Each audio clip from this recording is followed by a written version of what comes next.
Hello everyone, today we talk about the Battle of Río Salado, also known as the Battle of Tarifa, fought on October the 30th, 1340.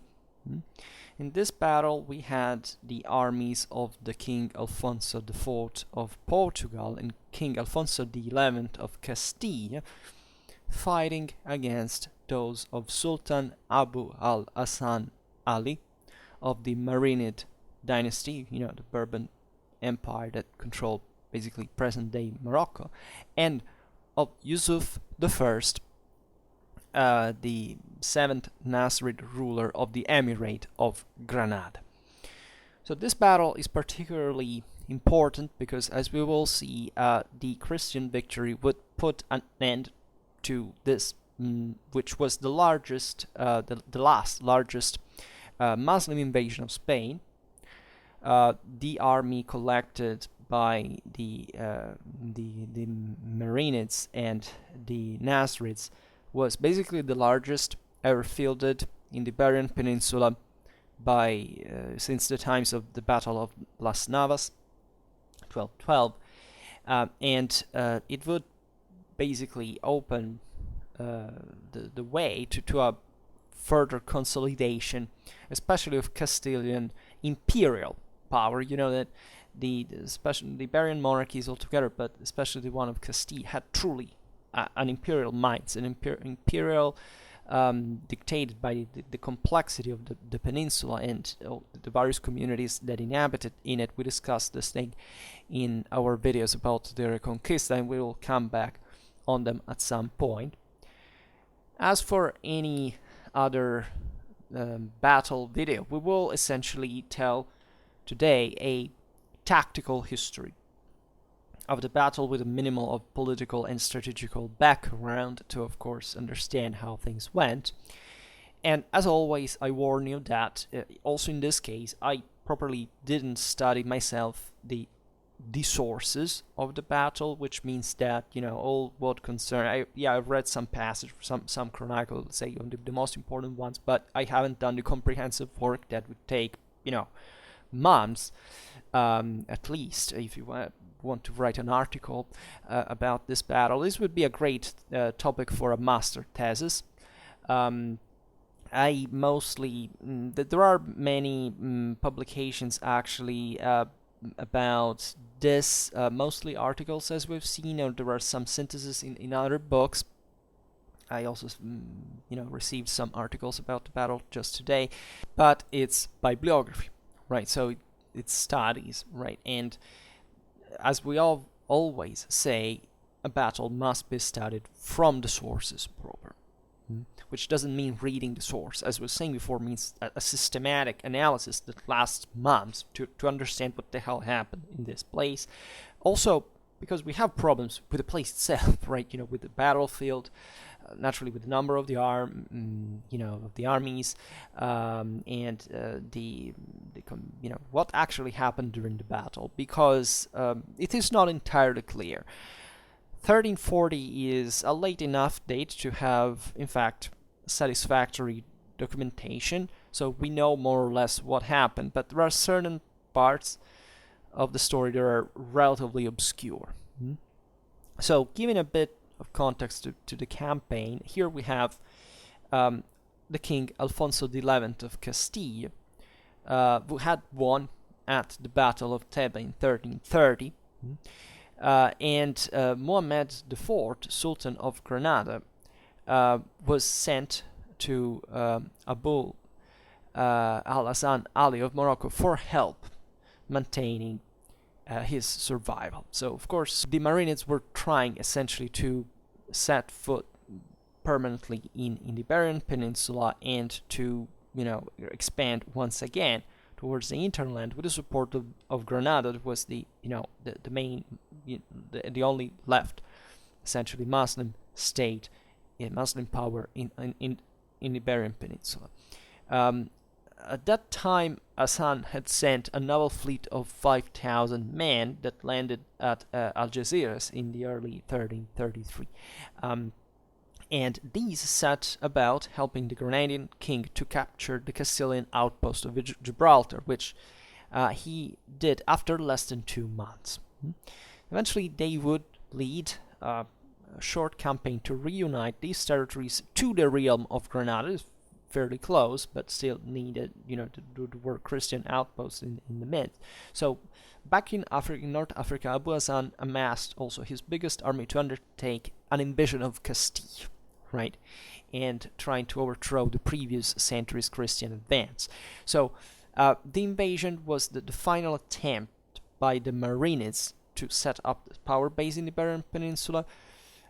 They had mobilized a vast army, and after having crossed the Strait of Gibraltar and defeating a Christian fleet at Gibraltar itself, they proceeded inland to the Salado River near Tarifa, when they met the Christians.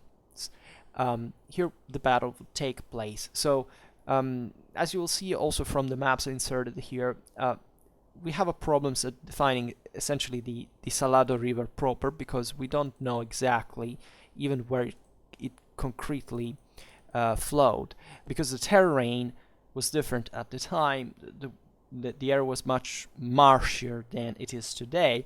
The main river there is the Yara one, into which basically the Arroyo del Salado, how it's called in Spanish, flows into at certain point in proximity to the sea, to the Atlantic Ocean, right? Literally at Tarifa, you're going southeast, and that's properly the strait, where there is the island of Tarifa that is connected to the city.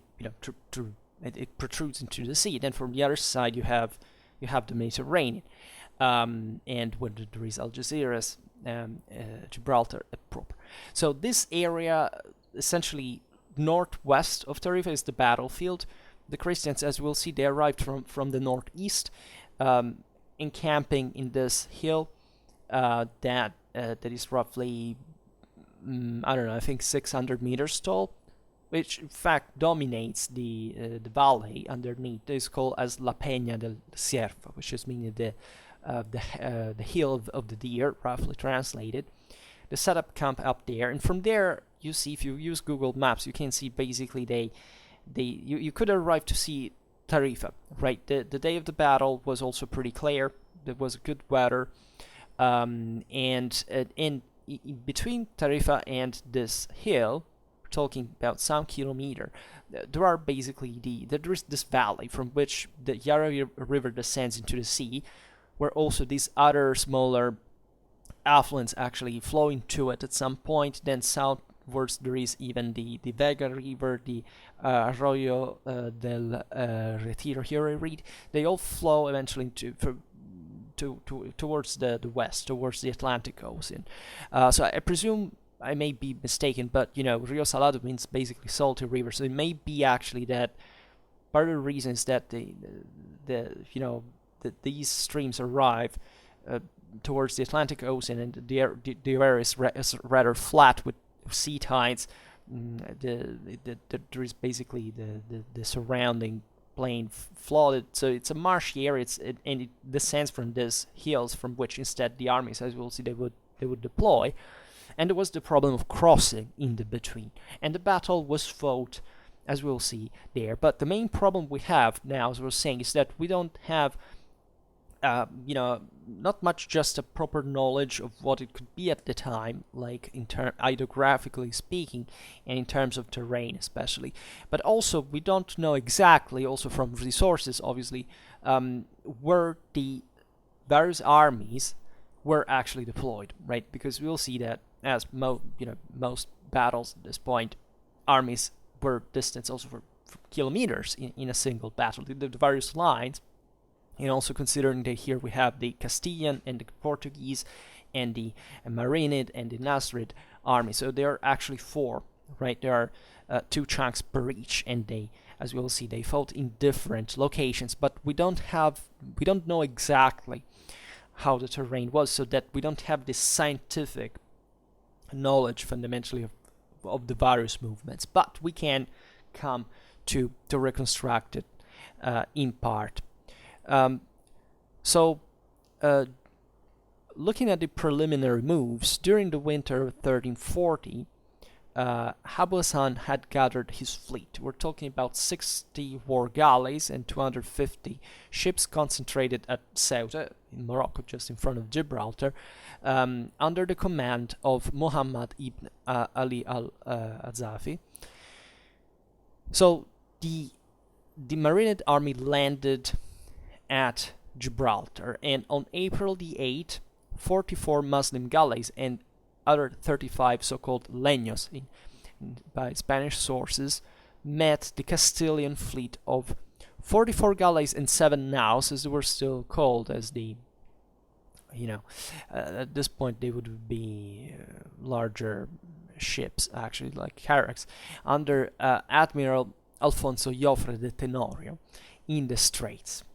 And here the Christians met with a important maritime defeat, because al-Azafi surrounded and destroyed the Castilian fleet, and Tenorio himself was killed or drowned, and 28 galleys and 7 naus were captured, and only 11 of his galleys managed to reach Cartagena from the towards the east in the Mediterranean, while 5 reached Tarifa.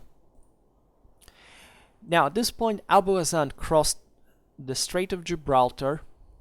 This happened on August the 14th, and all through the summer, troops and supplies were ferried across the peninsula. So on September the 22nd, the siege of Tarifa was formally established with the help of the Granadian ruler Yusuf I. So as most medieval battles, the one of the Río Salado also gravitated around the breaking of a siege.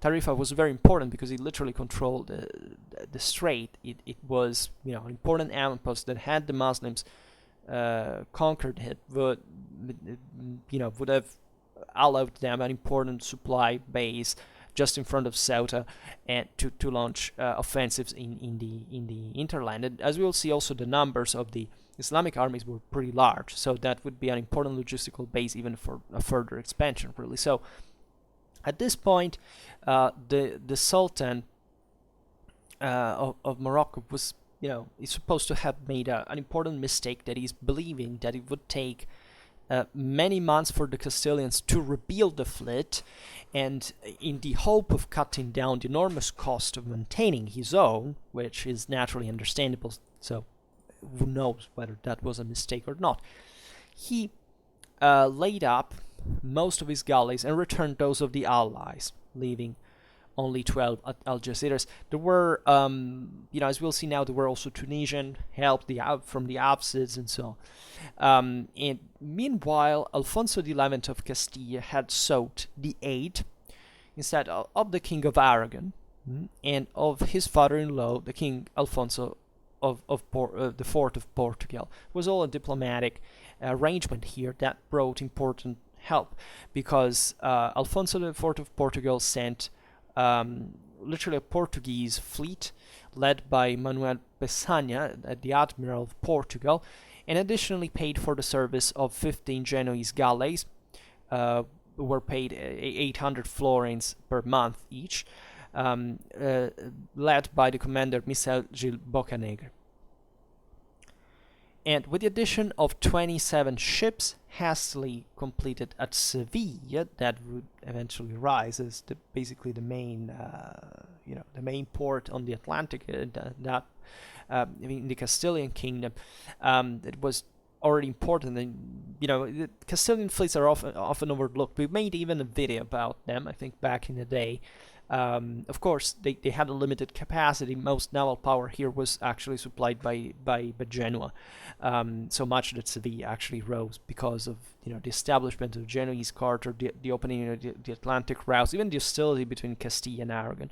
But here it's important to stress, however, the broader connection that formed between these Iberian powers, also, as we'll see, the one of the papacy, because everybody was interested for the straits to remain in Christian hands. Here we skipped all the background of the fact that, of course, there had been an important clash for the control of the straits that dates back to the century before, where also the Christians had been often defeated by Muslim naval power. So this was a very important situation after all, because from the control of the strait now, literally the difference between a new invasion instead the definitive, at least at that point, for a while, retirement of Muslim in North Africa as their main strategic goal was made.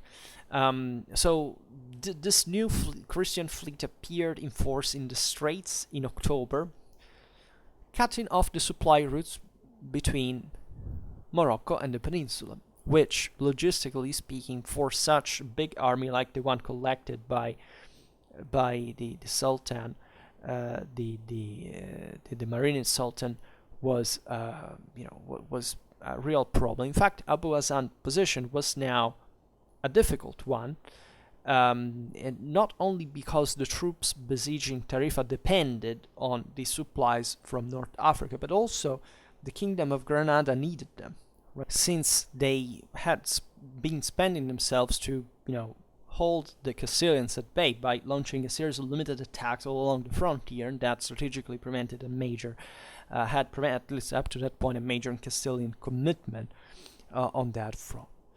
On October the 10th, however, a severe storm wrecked 12 Castilian galleys, and at the same time the Sultan launched an all-out assault against Tarifa, which was barely repulsed with heavy losses on both sides. The Tarifa garrison was holding pretty well, because they had a lot of crossbowmen, especially at that point. So this clash was actually very difficult to hold. This assault was very difficult to parry because the Muslims were really much more. But medieval warfare, fortifications normally could hold even with a limited garrison, and the equipment of their troops also was lasting, but not it wouldn't last for too long, right? So the Christians had to hurry up to support Tarifa to relieve the siege. Now, in fact, Alfonso XI left Seville on October the 15th with a relief army, joining the King of Portugal the next day.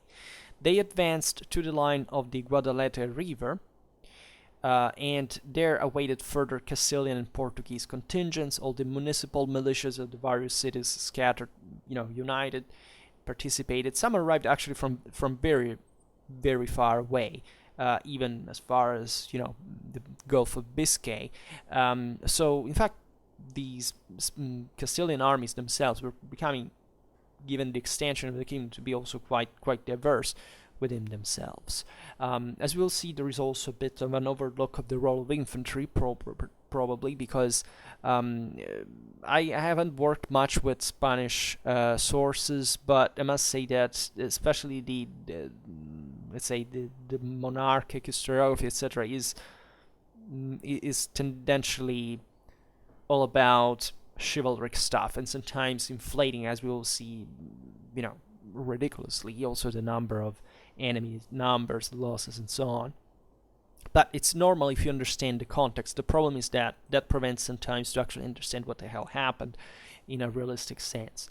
So at last, on October the 26th, the combined Spanish-Portuguese army was now around 20,000 strong, crossed into enemy territory. When he was informed of their advance, Abu Hasan ordered the siege raised, and his army took position on a hill between Tarifa and the sea.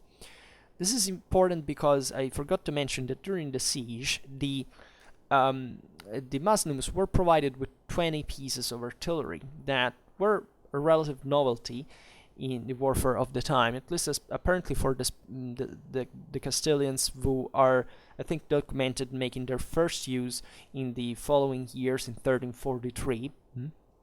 And this is the same years, the Battle of Crécy would be fought in a while, and that's also the first battle in which people said, there was a first use of field cannons or bombards, right? It's not a big deal. We don't even have specifically an information of whether these guns were deployed during the battle. actually we are told they remained within the camp, and that's part actually of the reason why they were withdrawn from the siege. You would say, but why? Well, it's a wise thing to do. I mean, this was here we're also skipping all the diplomatic part, but let's say both sides were very proud and arrogant, right? And they were naturally, there was all this inherent underlying tension between the religious struggle that the Reconquista had put on the fore, like also, but the political ideology of these rulers and how they would cope with each other, etc. As we will see, there were actually Christians in the Muslim army and Muslims in the Christian army, but as always. But let's say, historiography says a bit, the Muslims here were a bit too, hasty and, and overconfident. We tend to say that for everybody who lost at some point. Here we have to understand what actually happened. Consider that Abu al-Hasan's son had died, right, in the former attempts to invasion of Spain. There was all a personal problem in this. Surely the Sultan was advised by some of his, also the noblemen, by his same wife, that, as we will see, unfortunately for her, made an atrocious end, not to meet the Christians in open field because they were strong, which also kind of contradicts what is normally told about the numbers of this battle, that, as we will see, tend to stress that the Muslims were so many, like, the level of, 60,000 numbers, like they were very likely less, probably, yes, more than the Christians, but still, quality differed in a way given the extraction of the units. But here it's also a relative topic. We will talk about this in a while. What I wanted to stress is that this measure of withdrawing from the siege was normal, because the battle was so big that if you win or lose, if you win, fine, Tarifa collapses immediately. If you lose, you have lost all the campaign. So at that point, it's best to salvage the men and material that you have employed to besiege the town, and bring in a safe place, as we will see now, uphill in these mountains where the Muslims deployed, on the slopes of which they deployed.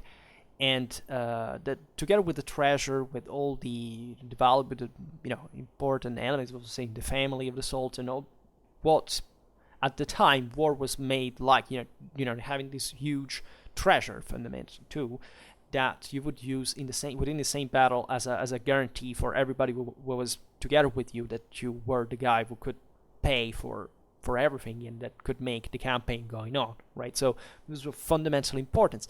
And artillery was surely important asset at this time. In fact, there were 20 pieces just to besiege the a town like Tarifa. Tells you how the Moroccans were advanced in this military technology, differently from the Castilians. Apparently considered that, kind of the best even artillery naval technology at this time was owned by the Mamluks and by the Venetians. So the Castilians were a bit more traditionalist in kind of, were properly a feudal power. But this doesn't mean much, but still, in a sense, also, there was no major siege to lead there at that point. So also, for the Castilians, the most important thing was to arrive on the field and to clash with these guys in an effective way in open field. That was already a big deal, because the Muslim army was large indeed. So the Christians at this, so the Muslims learned of the arrival of the Christian arrival. So Abu Hasan ordered the siege raised, as we have seen, and his army took position on a hill between Tarifa and the sea. So it's basically northwest of Tarifa, and it's as we'll see, it would compose the left of the Muslim army. While Yusuf I, so the Grenadines, placed their army on an adjacent hill on the right. So here we're talking about kilometers of distance, right? But still, close to each other. But there is also a problem about that, as we will see, because it seems that these two chunks were separated enough, at least for certain Christian maneuvers to take place. And that's where the battle becomes somewhat foggy, but still coherent in a way. So on the 29th of October, the Christian army reached the aforementioned Deer Hill, that here we say also its Arab name was Ayar al-Ayal. That is 8 kilometers, 5 miles from Tarifa. And actually the few, just 250 meters from the sea proper. And between the Christians and the Muslims, there was therefore something like a 4.5 kilometers long valley, crossed, as we've seen, by the streams of the La Yara and of its affluent, apparently. But I've seen also some maps that think that this stream flowed into the sea as well, the al-Salado, the Río Salado. So with supplies running low, and this was also the most strategic problem, the problem that would bring the Christians to attack. These were the ones who would take the initiative. Alfonso XI decided to give battle the next day. Also, and quite importantly, as we will see for the development of the battle, during the night, so the night before the battle, the Castilian king had sent 1,000 horsemen and 4,000 infantrymen to reinforce the Tarifa garrison. This happened at night. They managed to pass through with the favor of darkness the same Muslim defense, because as we will see, basically where the La Yara and Salado probably meet close to the sea, there were the major fordings, and also that's probably where this huge Muslim army took water from, especially for the numerous horses that made it up. So this was a very bold maneuver, but still they managed to pass through, and the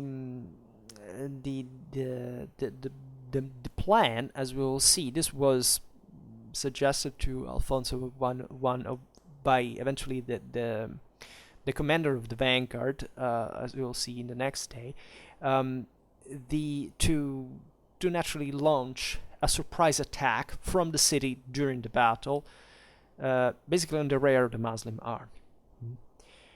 And there was actually some contact between the Christians and the Muslims in the process. There were apparently 3,000 light cavalry covering the Río Salado, but the Christian contingent reached Tarifa without difficulty. It seems, though, that the commander of the Muslim light cavalry had informed al-Hasan that not a single Christian had managed to enter the city during the night. So this is like anecdotal, we don't know, but even just by comparison, because you don't have to trust sources, whatever they say, it's pretty much obvious, like in medieval battles, that the obsession of every commander, the nightmare of every commander, would be an attack from the flank.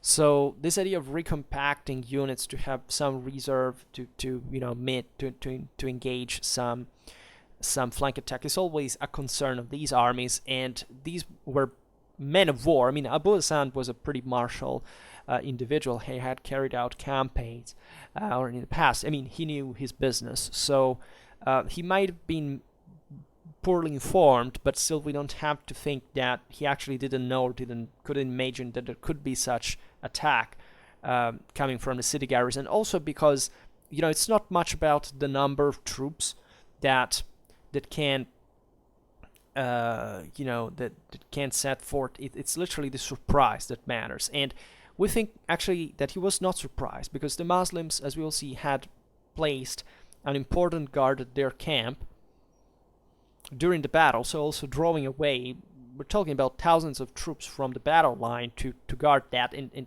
this would in fact they exactly were well spent. At least, they would fail in the end, but still, the camp was actually attacked by the Tarifa garrison troops. So it's meaningful that the Muslims actually knew what was going on in a way or another. So speaking of the opposing forces, and here we get pretty random numbers, let's say, but that we can be didactic in some way. Spanish contemporary chroniclers overly exaggerate the size of Muslim army. They talk about 40,000 knights. Yes, 40,000 knights. Yes, as if most the largest European armies at this time had something like 4,000, 5,000 maximum knights, and it already was a logistical nightmare. 400,000 infantry. It's nonsense, but by any stretch of the imagination, this army. There are other accounts even so speak of 53,000 knights, 600,000 infantry, 70,000 knights, and 400,000 infantry, even and more. That what this account says, this number for the Marinids, and 7,000 knights and 700,000 infantry for the Grenadians. So this is complete nonsense. It has no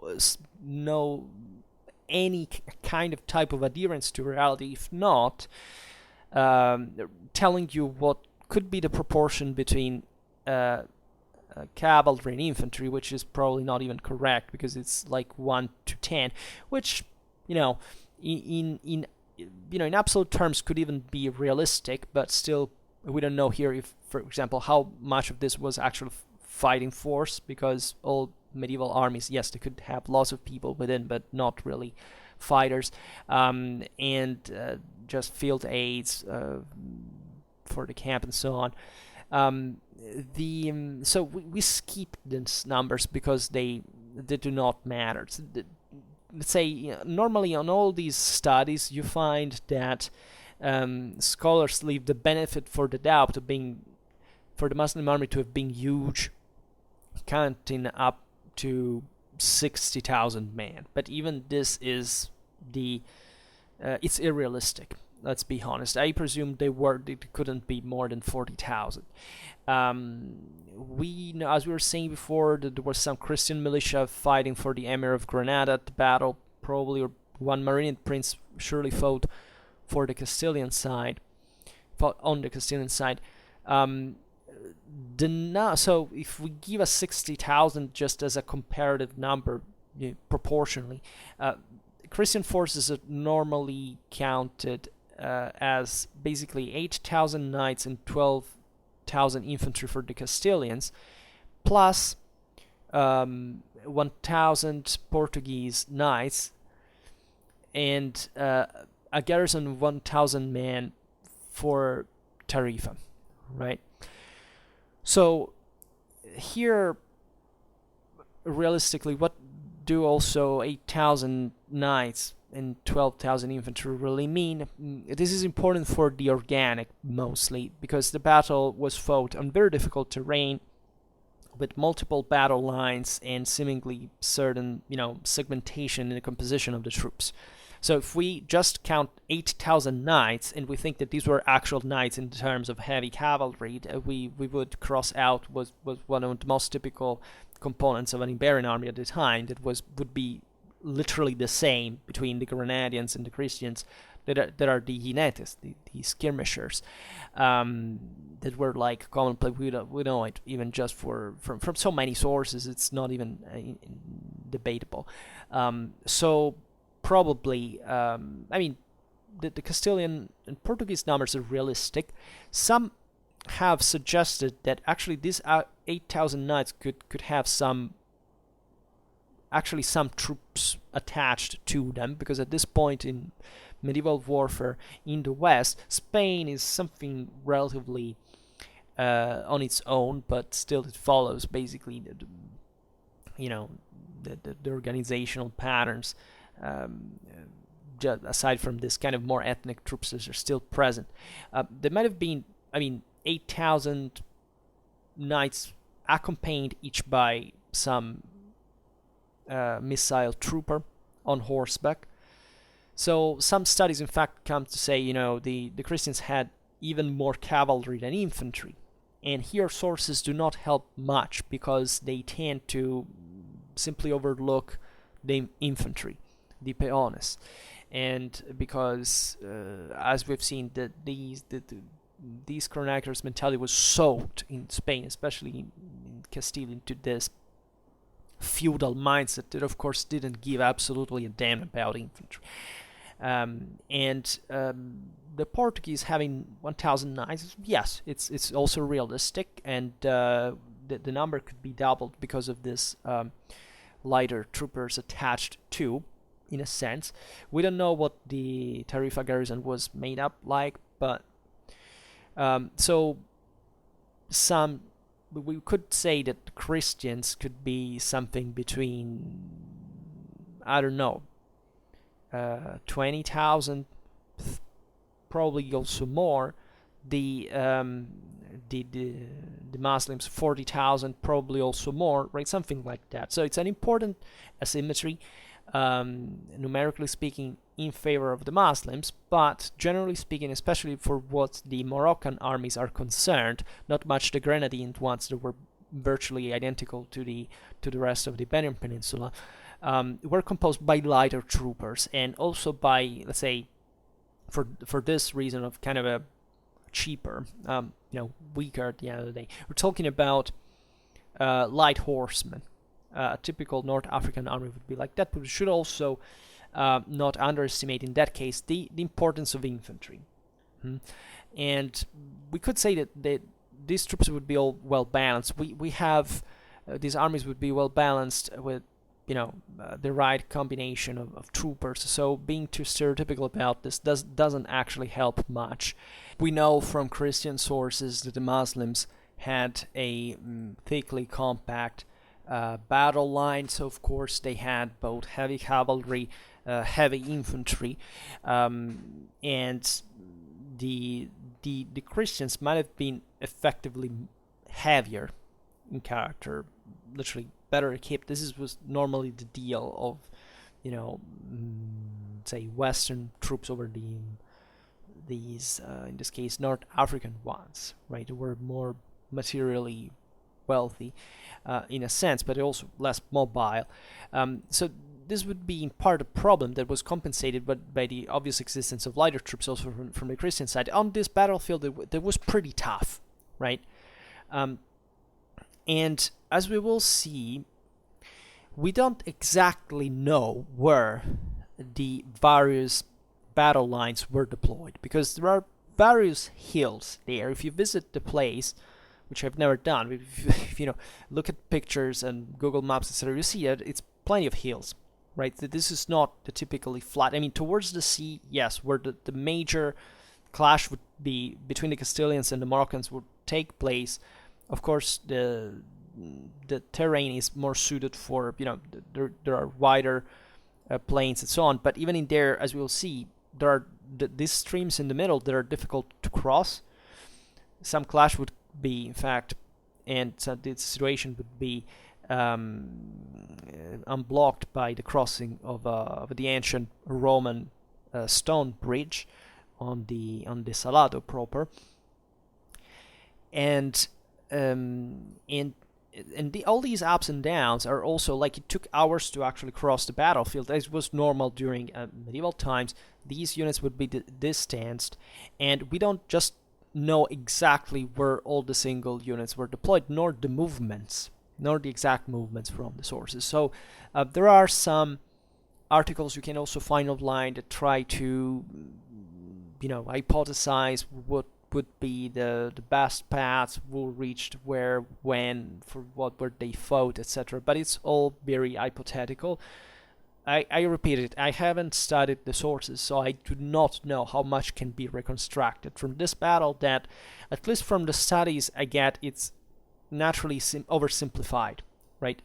There is surely much more to tell, especially about the various battle lines that made up the various chunks of this army, because normally, the fact that you don't have information, and that doesn't mean that they weren't deployed like that, because all armies fought in a similar fashion at this point.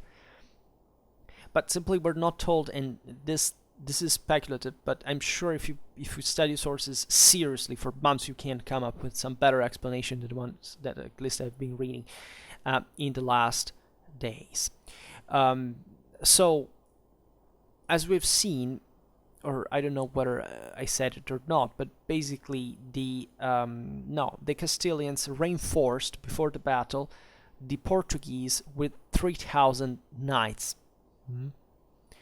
Or horsemen, let's say better, because so the Portuguese, as we've seen, were much less.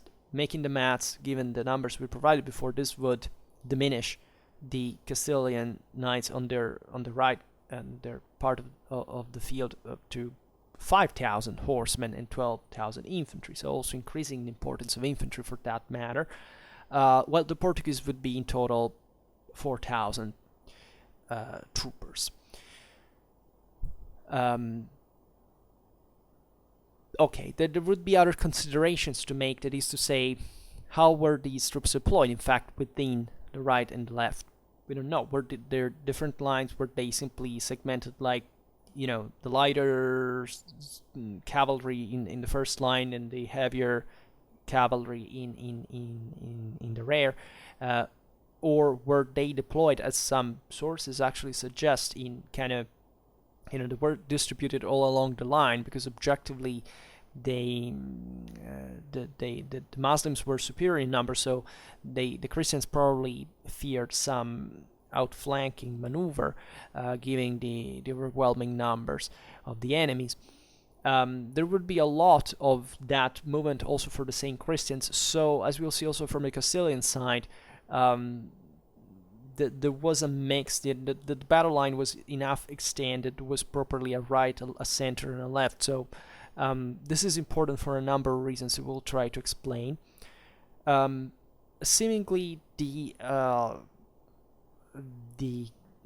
Portuguese were to face on the left of the Christian array. It was therefore towards the north, if you look at the map. So also in the most mountainous area, upstream compared to the rivers. Yusuf's 7,000 Grenadian knights then instead constituted, conversely, the Muslim right. The Castilian infantry, as we were saying before, consisted largely of municipal militias that in Spain had some importance, some military tradition that other countries historically didn't have, but that it's often obscured by the deeds of the nobility and so on. And this infantry is said to have been stationed in the middle of the Portuguese line. Honestly, I don't know exactly how. Some say here, because I don't know the source fundamentally. I haven't reconstructed the battle, but we don't have, I think, any information of what they actually did. But the fact they would be in the center, it's either they were in the front or in the rear, right? I don't think they had more than 2 lines, maybe 3. So it's possible, but here the general idea is that the troops were mostly deployed in, along the line rather than in depth, as we've said before, to especially prevent outflanking. In fact, soldiers from Asturias and the Basque territories that were good infantry, also mountaineers, so also in this left section of the Christian field, let's say, they would work well uphill. They were equipped with also important missile weapons, crossbows. They were also in part heavier troops. Like they were located next to Alfonso IV's knights. This proximity of infantry to cavalry in Spanish warfare is something I've met every once in a while here and there, and I'm not entirely sure how still the thing worked. Right, I should simply, because literally I presume that these passages simply tell you that they were deployed next, but it doesn't tell you where. Otherwise, here we would have registered that, right? We would have reconstructed the battle accordingly. So this tells us, in a way, that probably, literally, yes, there was a more of a laterally extended, a widely extended rather than in-depth extended line. Mm-hmm. And the fact also that such troops would be employed on a tougher terrain speaks not just for the adaptation to that side of the battlefield, but also probably for the capabilities of the same grenadine troops that probably also contain important numbers of infantry, and that had to be countered by the Portuguese in their Castilian aid in some way. Whereas as we've seen, on the right side of the battlefield, things would be more dynamic, where cavalry would take more, the lead, indeed. So looking at the battle, and therefore also trying to understand from there how the rest of the army was deployed, here there would be all the preparation to it. So the usual, here there is a heavy religious background. In the Council of War, naturally the bishops participated together with the king and the nobility. There was the fragment of the True Cross, right, that was brought on the field. The battle would give origin eventually, thanks to the victory. Alfonso the 11th would found the famous monastery of Nostra Senora de Guadalupe in Extremadura, that would have a dramatic importance in the Iberian Peninsula and also in the Americas eventually. That is because of the battle of, as an ex-voto for the battle of the Rio Salado, he had devoted himself to the Virgin. There was all the mass celebrated. The king started crying in front of the Eucharist. The great mood. The Muslims were making their prayers as well. The Marinid Sultan had a piece of cloth, of Muhammad's dress. So it was all, the struggle for the faith as well. And the Christian expedition had actually received green light from Avignon, from Benedict XII, that as the Pope had allowed it to be literally a crusade. And it's interesting because Alfonso XI had also been excommunicated because he had basically subtracted papal tithes, but it was papal interest for the Straits to remain in Christian hands as well. So not only they allowed the crusade and recommunicated the king, but also they even gave and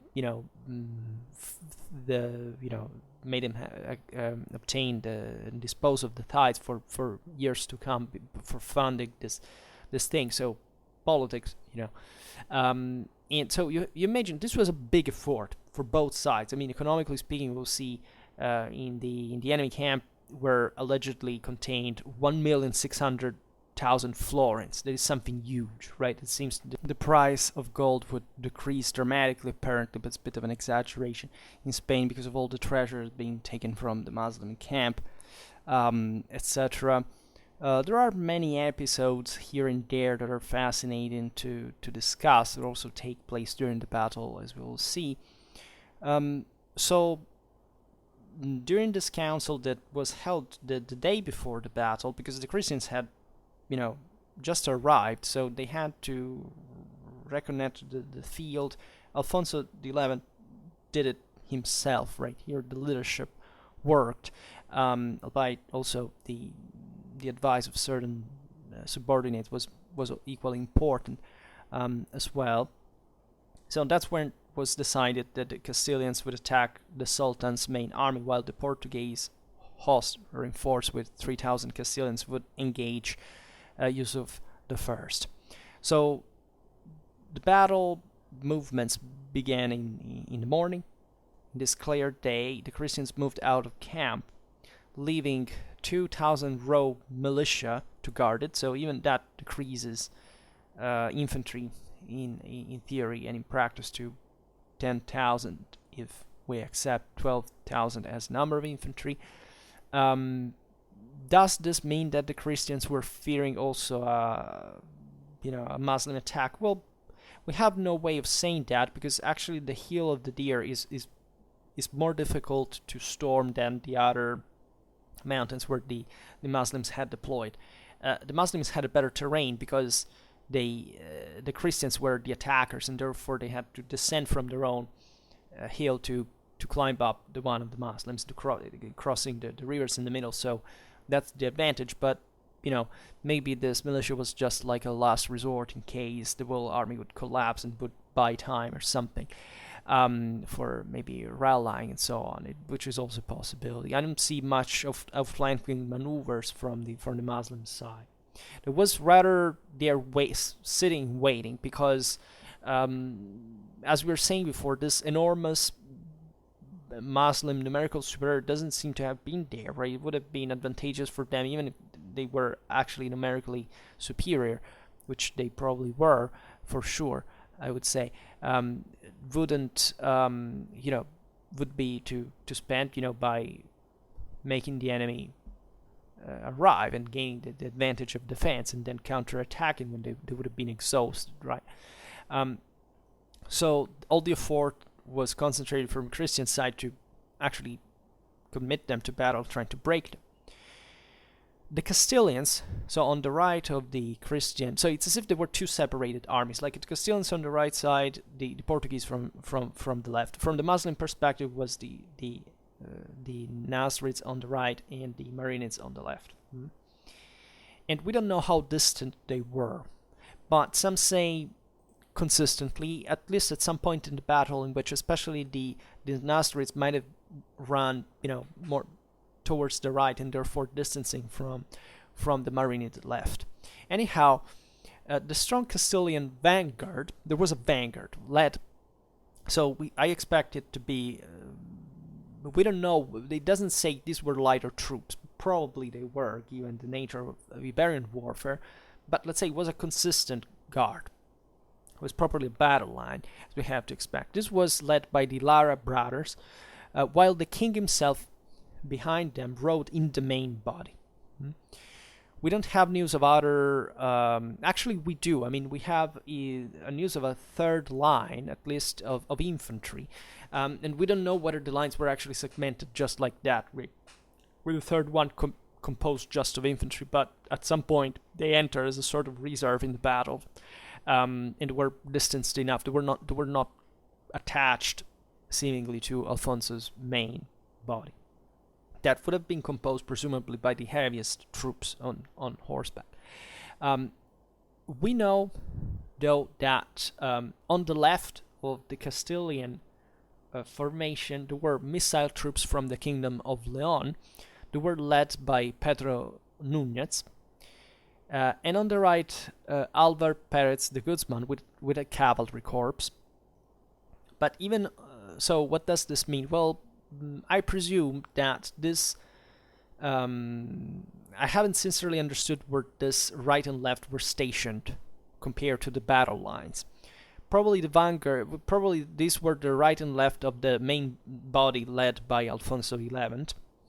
And it's interesting that they are asymmetric, apparently, in nature. That is to say, one unit was like missile troops, which I don't know whether they were mounted or not, by the way, and the other were being cavalry. Probably they were homogeneous. I mean, if I had to make a guess just by analogy, I would say they probably had the same, they weren't just like one of cavalry, the other of infantry, or if I think they were probably mixed. And if I'm not wrong later, literally there was cavalry coming from the left, from this left led by Pedro Núñez, falling, as we will see, on the Marinid right. So there was surely cavalry also on the left. This means, though, in a way that even here the width of the front is stretched to avoid outflanking maneuvers, and in a sense it's also less commandable because they don't stay all within one rank, one unit, one block, right? They're meant also to operate autonomously, as we will see.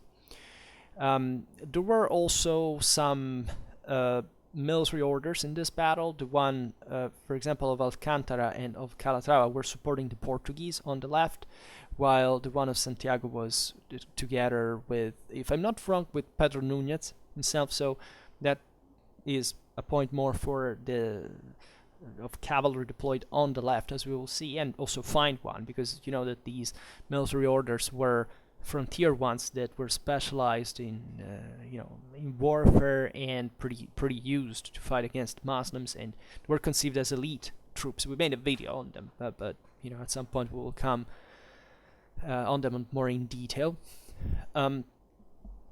So at this point, the Muslims had, specifically the Marinids that were stationed in front of them, had left the Yara crossing uncontested. But they deployed strong forces along the Salado, which means that basically the Christians had to cross two rivers. It's a good move by the Muslims, because in this way the Christians have to struggle. Yes, the first river is to be passed unopposed, but still it will make them lose time, make them partly disordered. Then if they have to cross the other one, they meet a resistance, and if they have to fall back, they find themselves between two rivers, so they find themselves in a dangerous situation.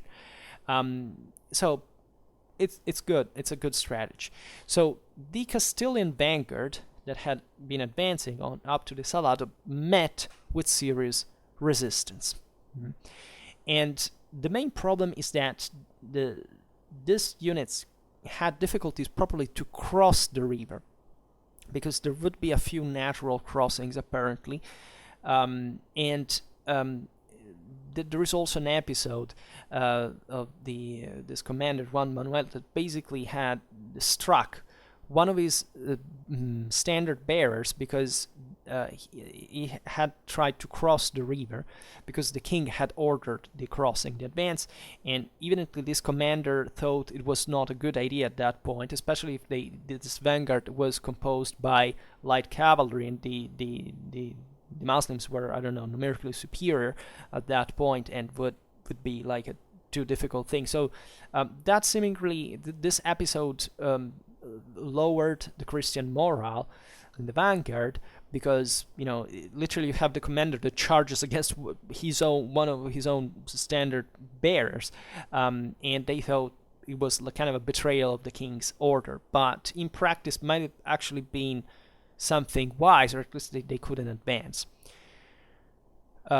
So much that the situation seems to have been unblocked by the king's natural sons Fernando and Fadrique, that were underage but had been put by the father in formal command of the main body, actually. So they sent these heavier troops to reinforce the vanguard, and with these 800 knights, they managed to pass, to capture a small bridge, was contested with the Muslims, and pushing back the 2,500 enemy cavalry that was defending it.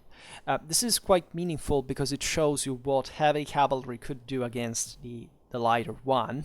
So here it's an important numerical inferiority, but the attackers, especially in close combat on a bridge, would be able to break through because of their armor, because of their equipment, because of their professionalism, because of their moral capacity. The Jinetes were not meant to stand up and fight. Even if we look at the accounts of the battle of Aljubarrota later on in the century by the English, said, okay, these guys are pretty impressive.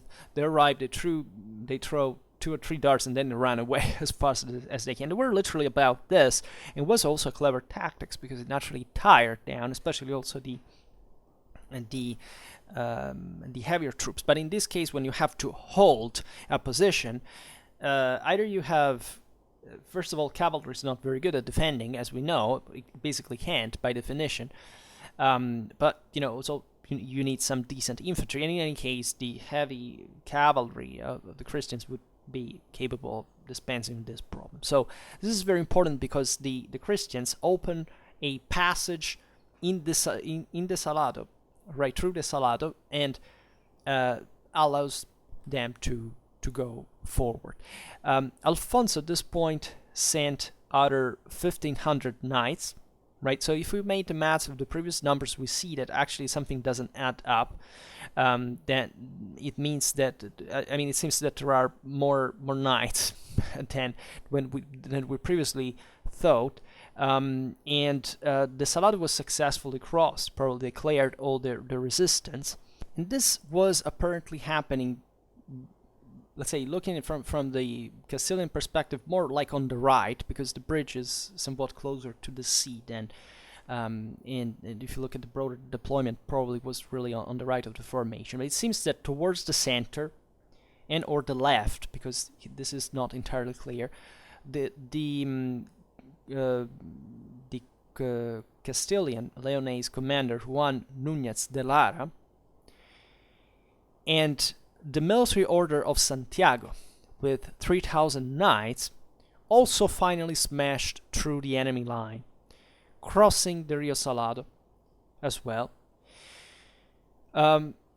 Here I honestly haven't understood whether we're talking about the left, which instead was actually with Pedro Núñez, not with Juan Núñez, or properly the center that should have been commanded by Alfonso and his two sons. As we'll see, Alfonso basically wouldn't join the advance further at some point, would stay there, probably in the same Salado to maintain it. But the interesting thing is that this Castilian chunk of important 3,000 knights, so here the numbers really do not add up with the previous ones that are given by scholars to search. So here this is an addition that the sources eventually give, but probably there is some confusion about the total numbers altogether. But the important thing is that this, why do I say on the left rather than on the center? Well, because basically this line, after having these units, after having crossed the Salado River, are said to have actually rode hard uphill, where they could see clearly the Marinid camp. So here we don't have to underestimate literally the spaces, the sizes, because these various units might have been more distant than we think. And the idea is that, where was this huge Marinid army for these guys to, they broke through it, literally, and then they went uphill. But if this was the Christian center, as we will see, and as we will see later, as we have said, and as we will see later, we see that the Marines were still actually fighting, that were even some reserves. The question is, were these two armies not in axis with each other when they were fighting, or these units were, scattered kind of asymmetrically, they were still to actually spot each other? Here we see that at least Núñez de Lara and the Order of Santiago break through a first Muslim line, and however behind these there's nobody, so up to the camp, it was up in the mountains basically. That's the part that I've read also the scholars are a bit puzzled by, right? Because literally the camp is behind the Marinid deployment, so the array. So the question is, where did this happen? So it sounds more as if this was not much the center, the Castilian center proper, but something more shifted towards the left, maybe. We don't know. The point is, and there things get interesting, is that the garrison of Tarifa had already set fort by this point, and what they did was not attacking actually the Marinid rear proper, right? They didn't immediately attack the Marinid forces, which were deployed, as we've seen, closer to the sea, right? Closer where probably the Castilians had crossed the bridge and where the main engagement was taking place, so that you can properly say, then those forces on the left we just described on the Castilian array, probably took a lateral path and reached the camp. It was uphill and fundamentally well repaired in the north, right? So why didn't the Tarifa garrison attack immediately the Marines? Well, because probably there were too many, right? There were multiple lines of battle as we will see later, would act as a reserve and try to counter the enemy movement. So what they actually did, and probably because probably there were not so many, right? And they ran through a path in the mountains, basically behind the Muslim army, and reached through these narrow paths the Muslim camp, right? So what happened at the end of the day is that Núñez de Lara and the Order of Santiago, that has smashed through the Marinid line, probably on the Castilian, on the left side of the Castilian array, and the garrison of Tarifa made a pincer movement in the mountains that had gone up through against the Islamic camp that was also well defended, and that tells you why probably the Muslims knew perfectly that such evenience could occur, because there were 3,000 horsemen and 8,000 foot, which is legitimately a lot, right? Consider even just how many the Castilians had. So probably, yes, the Muslims really had larger numbers than the Christians, so much that they would envisage to deploy so many of them in the camp, which normally doesn't quite happen. As you've seen, the Christians left 2,000 raw peones in the, probably some cavalry, we don't know, in the camp. These guys left 3,000 horsemen and 8,000 infantry. So that to me simply tells that the Muslims were perfectly aware of the possibility of being surrounded in that way, but they probably hadn't foreseen that the Núñez de Lara and Santiago would break, or at least they wouldn't know which one probably would be deployed there. But let's say, not necessarily, maybe they could even know, but let's say they couldn't know whether their line could resist or not. So this sum of troops that attacked their own camp at the same time was, something that, as we'll see, would be enough for seizing the same camp. At this point, though, what happened is that Alfonso XI found himself dangerously isolated, right? Because most of his troops had gone forward, right? And even uphill. So, what in a way, the right wing was at some distance. The vanguard probably at this point was attacking the enemy camp as well, or had dispersed. We don't know what the vanguard actually did. How these units would be mixed, we don't know. This is not clear, right? The fate of the individual units. But this was a very dangerous situation. Why? Because probably he had literally spent all of his forces. And it's not a surprise that the Marinid Sultan al-Hasan ordered a general attack on the Castilian king. So what this means is that the Castilian center, at least, was not in access with most of the Marinid troops, because if the same sultan was there, and as we'll see, there was also a rear guard ready to intervene that had apparently not done much yet, even about the fact that the camp was being attacked and stormed by the Christians. That the Christians had kind of gone past the Islamic center, and that their forces were really inferior in number, so that they would even leave their king uncovered. So there was a dramatic situation in which Alfonso was attacked, and he decided to engage in hand-to-hand combat, while the Archbishop of Toledo, that is Gil Alvarez Carrillo de Albornoz, very famous also because he was a cardinal. Albornoz is mostly famous for what he achieved in the Papal States, right? Later on in the 1350s, he was a competent commander. In fact, he actually stopped, and the Archbishop of Toledo is the most important they are the primates of Spain. It's the most important bishop in the situation, the symbol of the unity of the Iberian Peninsula under Christian rule. Toledo was one of the main Muslim centers previously, grabbed the king's reins and prevented him to charge into battle. Now, this is naturally all embellished because there are in the chronicles there are all the dialogues that say the king says, here I show you, I'm the king of Castile, and what do you do? The Archbishop of Toledo says, wait a second, because I trust you will win. Do not throw away your life. And it was a matter of pride, like not having fought in a battle for a king. And here, at this point in history, things were secularizing still a bit. So, and the proof is the same Archbishop of Toledo that is probably the only one, also in the narrative, that can stop the king from attacking, and because it's God's will, evidently. So what happens at this point is that Alfonso is saved by the arrival of the Castilian rearguard. Here we call it rearguard as the vanguard, but actually this might have been simply 3 lines deployed in depth, right? As normally the Spanish and other people who would fight in Europe, right? That would be pretty normal. This rearguard, as we've seen before, might have been composed mostly of infantry.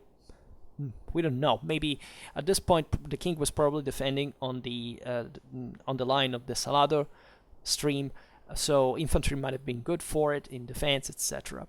But it's important that the Muslims attack en masse at this point, but they still haven't spent all their forces. What actually happens in all this mess, because we don't know exactly how the single combats were going at this point, we have no proper way to quantify the ratio of forces in here. The Christian troops that had been sacking the Sultan's camp began to advance downhill. So basically coming at this point on the Marinid, more than rare, actually right flank. From the rear, yes, it depends on how much do you think this line, the Marinid line, to be inclined. Where do you think the camp actually lay, right? But the problem now is that the Sultan is surrounded.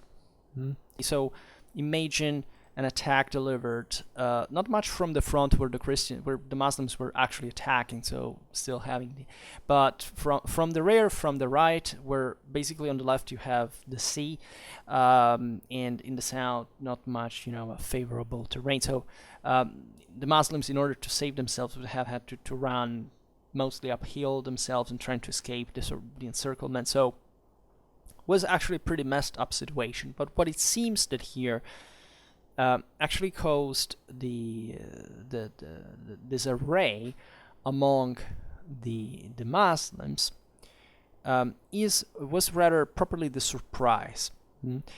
Why? Because for some authors, this is when the Marinid formation collapsed. But there is a source, which is also an Islamic one, that doesn't explicitly says that. Some sources say that the Sultan actually tried to rally his troops. Because they were freaking out. So he was still in command of something, and not only. There is a source that explicitly says that he was ordering another unit, which might have been an entire line that was still in reserve, to change flank, to turn, in order to cope with the attack coming here. In fact, not much against probably the rear, because the camp was much more towards the north. So this was coming mostly from the right, and therefore this reserve turning his banners and heading towards the enemy, but actually scaring the rest of Muslim troops who were still fighting, because they said, where the hell are they going? Are they fleeing? No, they were actually going to meet with the surrounding troops, but the rest of the troops feared that the Sultan was actually running away. And the Sultan, so here the mess happens. Here panic began. People began to freak out. The Marinid army collapsed, and the Sultan couldn't do anything else but to to escape at that point, which is a wise thing to do, even just politically speaking. He wouldn't die in the battle. But for example, one of his sons was captured. He remained in Spanish custody up to 1346. As we will see during in the camp, in the Muslim camps, the Christians committed some of the worst atrocities. They slaughtered even the women. They killed the Sultan's first wife, Fatima. There was also the one that had dreamt of the bad omen for this battle. What a coincidence. Dark one. And she was actually the daughter of the Sultan of Tunis. So here basically Christians went pretty, unchivalrically against these, at least the women could be captured. But they probably also considered the danger. The fact that these guys had stormed the camp while the battle was still being fought, and the king had literally remained alone. So this had to be done fast.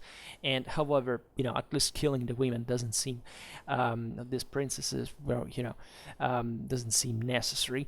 But surely killing, for example, the rest of the troops, yes, because, if you had to run back to save your king, these guys, if you take in prison that they can free themselves again, so exterminating them actually has a sense. So this, as we've seen, the Marinid army was the largest part of the Muslim army on the left. This collapsed and brought to the end.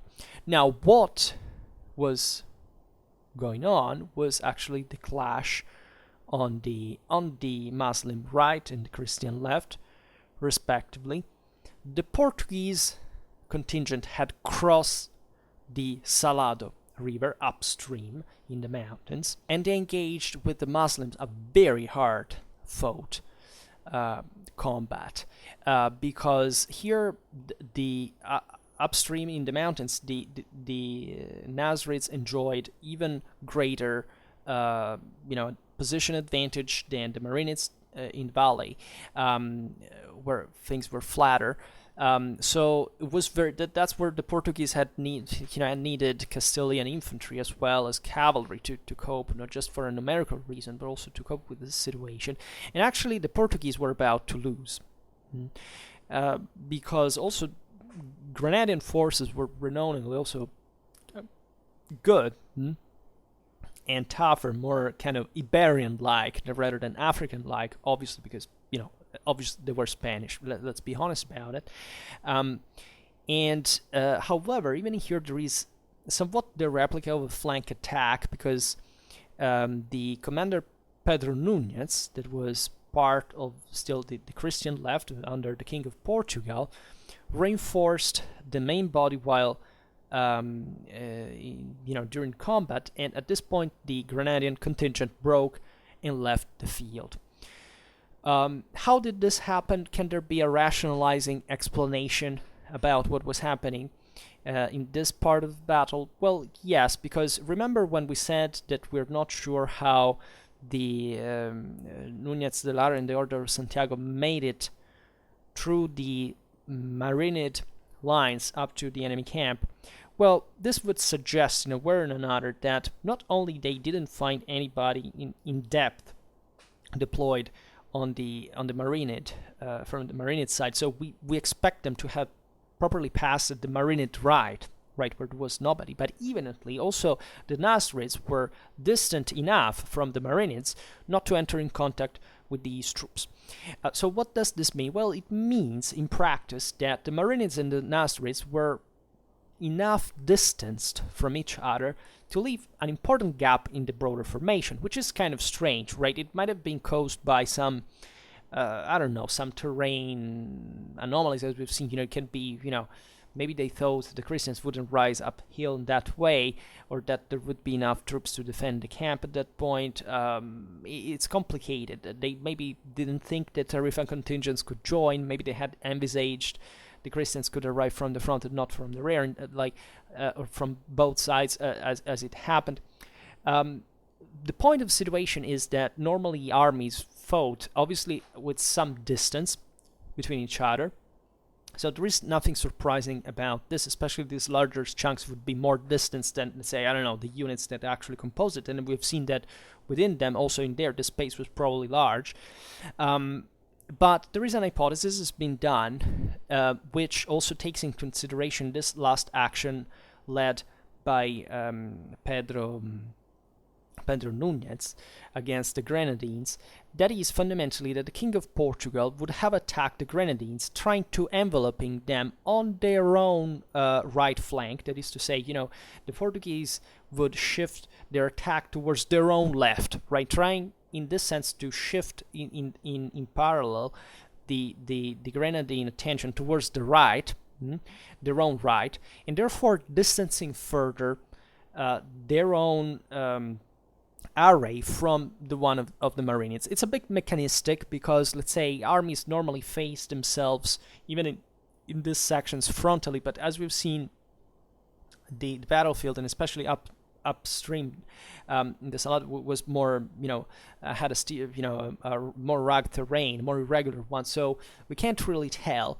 But this would explain, in part, also the following intervention of Pedro Núñez that might have caused, may have engaged the Grenadians while they were basically, maybe they had left a bit more their own left flank more exposed, given they had moved more to the right. This is just an hypothesis. Another one is simply that Pedro intervened in the battle like with a second line, right, in acting in depth, which would include even heavy losses, important ones from the Portuguese side that seemingly are also witnessed at some level. So they could reflect an initial defeat of the first Portuguese line that eventually was followed up. But also the question remains, maybe the Grenadines might have had multiple lines as well. So this whole thing is not entirely clear at all. Part of the explanation may derive from the fact that there was a lot of cavalry on the field. So maintaining cavalry cohesion also between various units and so on, it's, let's say, more difficult than maintaining the infantry one, right? The cavalry spreads much more easily on the field. The infantry is slower, but also they tendentially also remain a bit more defensive, and they don't spread as much as cavalry does, especially after it has broken the formation to pursue the enemy, as it often happens, especially after, in fact, this first, usually it would happen like that. One line would meet another line, and the winning one would pursue the enemy and spread, and then normally the reserve line would attack them by surprise, in a sense, and catch them spread out and overrun them in that way, and then this would go on with various lines until somebody did something clever. Here also we don't have properly news of flank attacks like concealed parties, stuff like that. We just have the guys essentially coming back from the Muslim camp after having sacked it, and catching by surprise the largest part of the Marines. Also, I think I've read some account that states that as if, the Nasrids actually collapsed before the Marinids, which is possible, by the way, so much that I think the Marinid Sultan said something like, look at that, the Grenadian, he basically, he's fleeing, what the hell, right, So there are various hypotheses that different scholars have made, and now I don't want to be too pedantic about it, also because once again, I don't know the sources, so I can't speak for, from the top of, nothing. Actually, I'm basing myself on what these people said. But this is roughly, the dynamic of the battle. That at this point, the Muslims collapsed. So it was a brutal clash. Allegedly, this battle lasted only 3 hours, right? Like from 9 a.m. till noon, but I'm not sure. Some sources, if I'm not wrong, says that the battle, at least the movements, began at dawn, and so until noon it's longer than that, by the 30th of October. But in that area, at that latitude, it's not such a early late morning, but doesn't Okay, we don't know, because I experienced, of course, many. So, I've studied many battles. Well, sources say, okay, the battle lasted 3 hours. Then another source says it lasted 6 hours. So you say, this kind of information is relatively important, and unless you can make it arrange, with some details, but it's very difficult. It also, people do not care so much about timing, and they have also maybe they have different ways of calculating that time in terms of when the combat began and how movements. Everybody has different ideas. We rely on narrative sources that tell us a big deal of things, but these are also kind of the cons of it, and it's kind of obvious, so I don't have to tell you, but you understand it. What is clear is that the pursuit was ruthless. Like, the Christians pursued the Muslims up to the Guadalmedellín River, that is 6 kilometers from the battlefield. Many Christians, though, remained in the hills to sack the camp, and there is all the story that basically the king, demanded to give it back to him, actually, and to rearrange, because it was full of jewels, money, gold, etc. Weapons, expensive weapons. They were saying it was a huge treasure that was captured. And as we've seen, the Christians showed basically no mercy. Many of the Sultan's wives were killed, including Fatima, first one, and also Aisa, that was the daughter of the noble Abu Aya ibn Yaqub. As we've seen, other kin of Abu Hasan were taken captive. For example, his sister al-Fat, his son Abu Umar Tasufain, as we were saying before, his nephew Ali, and many other notables were killed also in the rout, such as Abu Thabit ibn Fat Allah, Abu Muyyad Ghazi ibn al-Kas, and Muhammad bin Yahya bin Abi Bakr, and even the famous writer from Granada, Abdullah bin Salmun, and the popular Imam Ibn al-Khatib. So it was actually, that gives you the measure altogether of the magnitude of the Muslim defeat, just because of, everything was, almost everything was lost. Actually, both Abu Hasan and Yusuf reached Algeciras, and the Sultan took refuge at Gibraltar, and at the same night crossed to Ceuta in a galley. Right, so that tells you also how much they hurried up, and this was a dramatic Marinid defeat, a great Christian victory, so much that never again a Muslim army was able to invade the Iberian Peninsula. This is very important for the history of Spain. At so many levels, the Castilians especially boosted dramatically their own imperialistic ideology. The control of the Straits was now in Christian hands, specifically the one of the Castilians and of the Genoese that were acting in tandem. And the war with Granada, that of course would remain famously enough until 1492, would come to a first truce only 10 years from then, during which Alfonso XI actually made a few small territorial gains from the western part of Granada, but still the Granadian state remaining intact, which was also very difficult to storm and to capture.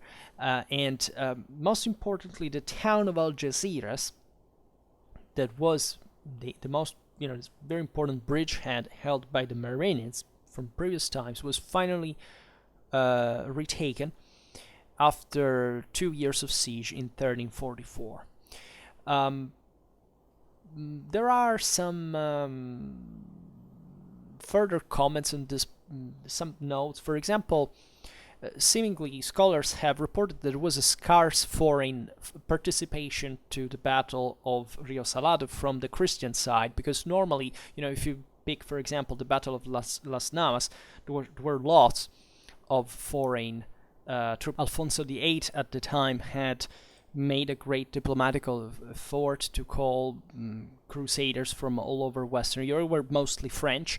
There is a French guy here that had the Crusades banner and that also had some gave some tactical advice or strategical advice. I don't remember actually in this context, but mostly scholars underlined that there were a few of foreign volunteers. Italian chroniclers actually say that there were lots of French, Germans, Italians in the battle as well.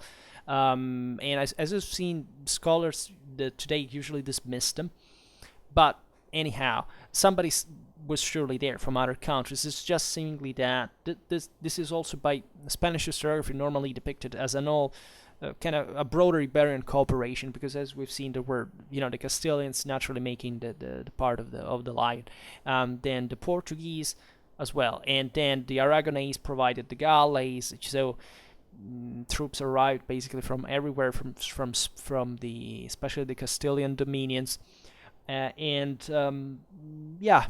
mean, I would say this, although it was a crusade, of course, it wasn't this dramatic participation, but this doesn't necessarily depend on on the individual attitude of various sovereigns. Rather, the fact that, I don't know, at that time also the value of crusade was decreasing. This was seen as a broader interest for some powers, and others wouldn't care more than much. There were also mixed interests at some point. There would be a further Muslim attempt to recapture Gibraltar from the King of Granada, but it was frustrated. Albeit Castile had to settle for isolation of the citadel from the rest of Muslim territory when peace was agreed in 1350.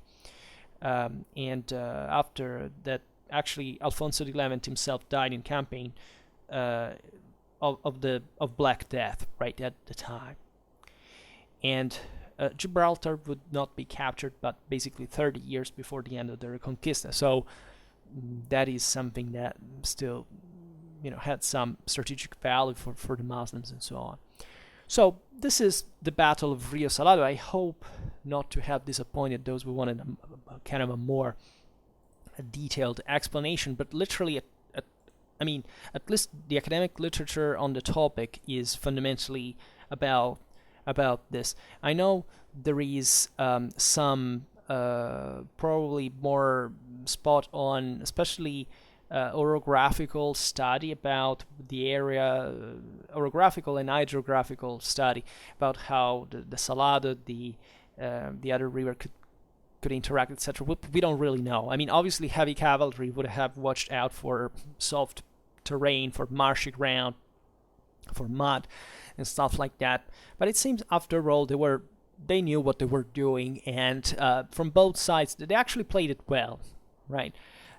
This battle, if we could make it through a tactical conclusion, well, I would say it has a lot to do with the broader, even here, the command, with the some single decisions with certain specific timing, and so on. Alfonso XI didn't decide everything on his own, but he also was consistent enough during the battle to maintain control, etc. The ground was well chosen by both sides, and probably the Christians were here qualitatively superior in terms of, especially of heavy cavalry, and probably this helped them to obtain, especially on the first moments of the battle on the Christian left, some success. But it rather seems that would have not been enough, just if they hadn't managed to reach the camp and to reattack from the right, which also reveals, however, a dramatic quality of these troops, because basically, and we're talking in fact about elite units such as the Santiago cavalry, the Santiago Knights. I mean, these guys basically crossed two rivers. After the march was also something extenuating. Don't think that it's also the horses have to carry important weight. The units had to be lined up for battle before, and then marching through these kilometers downhill. They had to cross two rivers to break through the Muslims on the Salado, then reach uphill, fight the Muslims in the camp, then coming back, right? This reveals a dramatic military quality, right? That only elite troops can do. Of course, lots of, we can imagine troopers would simply be running around, especially the jinetes or infantry, if it was together with them, surely was, that would just attack en masse. And in flank attacks, rear attacks, it's not much just about how orderly you do it, but sometimes the fact that you can do it in the first place, and how much cohesion, broadly speaking, you manage to obtain, and how brutally you impact. But even just physically, psychophysically speaking, it's extenuating. So chapeau to the Castilians in that regard. And it's interesting that, as we've seen, the Marinid Sultan was about to wheel part of his line that was still committed into battle, that had to be yet committed into battle to counter the enemy flank or rear, if you prefer, attack. The Grenadine forces were apparently good, but we don't know how they were defeated. Also on the by the Portuguese, with probably some move that we can't really document well, and so the Portuguese were good as well.